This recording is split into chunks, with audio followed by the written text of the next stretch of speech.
All right, diving in. Today we're taking a look at a story that, on the surface it seems pretty simple, but it's actually packed with meaning. It's The Little Prince by Antoine de Saint-Exupéry, and it was first published way back in 1943. Oh yeah, The Little Prince. We got some really interesting stuff to work with for this one. That's right. And what we're trying to do here for you listening is to really get why this book is still so powerful today. We want to move past just thinking of it as a nice children's book and really dig into what it says to us as adults. And right off the bat, think about this. This beloved story was written in the middle of World War II. It is kind of wild to think about that, isn't it? Like you have this whimsical, almost fragile story coming out of a time of just huge global conflict. It makes you wonder what Saint-Exupéry was wrestling with, what he was trying to say in the middle of all that. Yeah, exactly. So just to get everyone on the same page, in case you haven't read it in a while, or maybe never have, though I highly recommend you check it out. The main story of The Little Prince is all about a pilot who crashes in the Sahara Desert, this massive empty desert, and he meets, well, a little prince. And this prince is from this tiny asteroid B612. And from that first meeting, the story unfolds. Like the little prince is telling his story. He talks about traveling all over space, visiting all these different planets before he ends up here on Earth.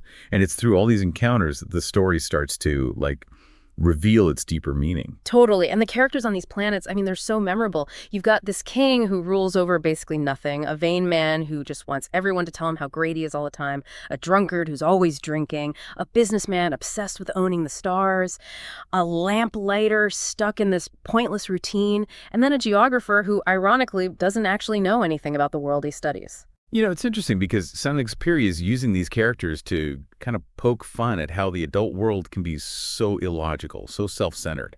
It's like he's holding up a mirror to our own weird habits and fixations.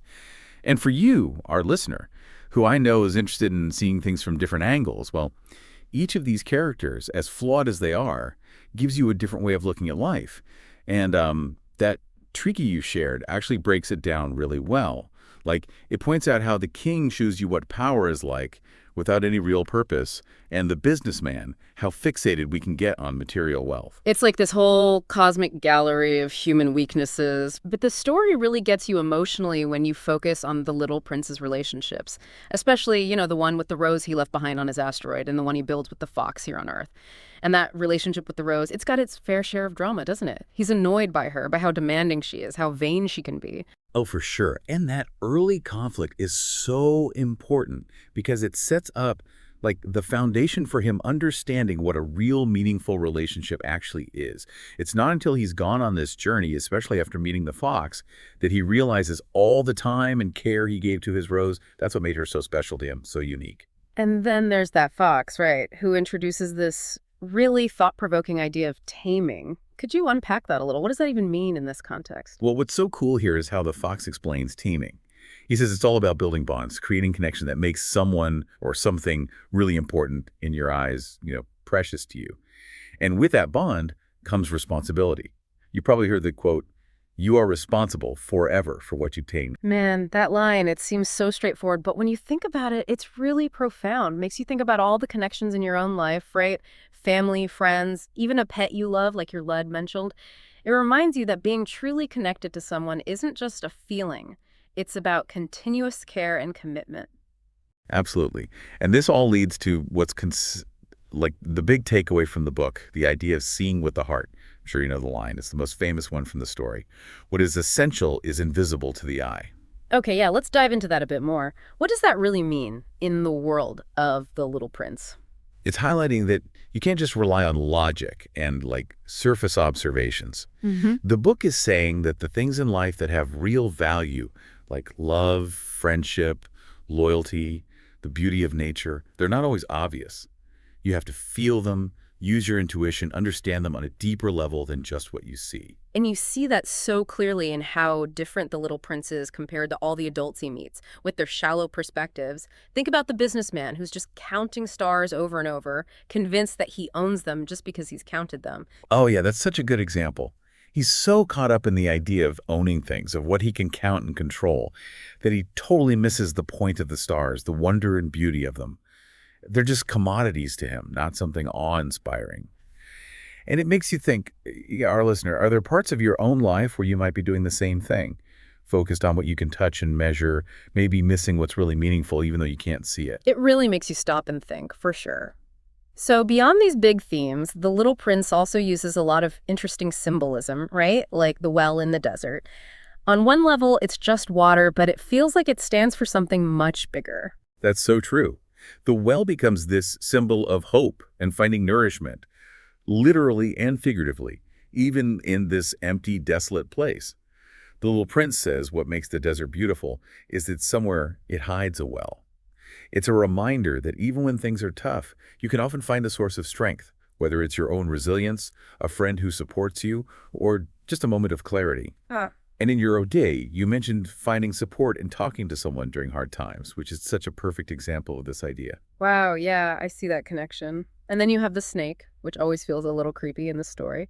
What do you make of the snake, symbolically? A lot of people see the snake as representing change and the natural cycle of life and death. After all, it's the snake's bite that sends the Little Prince back to his asteroid. But I don't think it's entirely negative. It suggests that even when your physical body is gone, your essence, the memory of you, can live on. Even though the pilot and the Little Prince are physically separated, the Little Prince's influence, the lessons he taught, they remain. It's a very bittersweet way to look at it.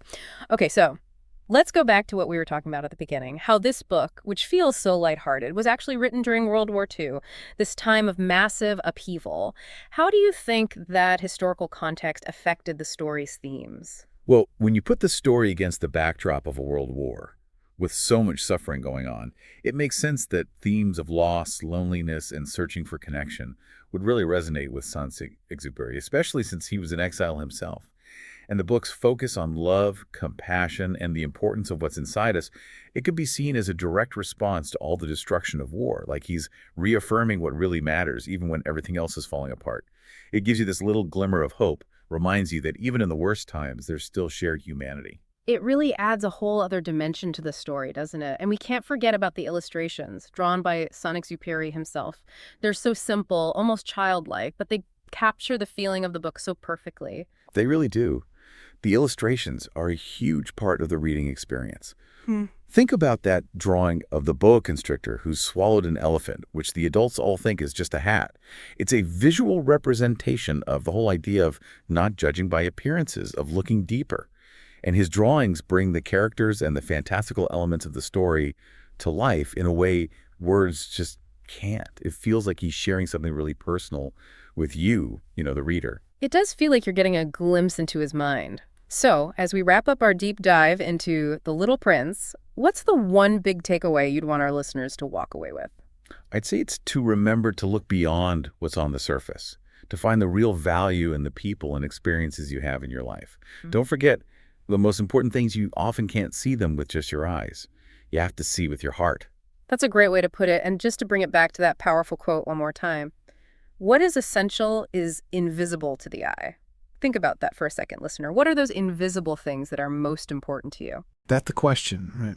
And, thinking back to the time when the story was written during the war, does knowing that change how you see this seemingly simple story about love and friendship? Could the Little Prince's journey, in its own quiet way, be a metaphor for how to live in a world that's facing some huge challenges? A reminder, even if it's subtle, that we're all human even in the middle of chaos. It's something worth thinking about long after you've finished listening to us today.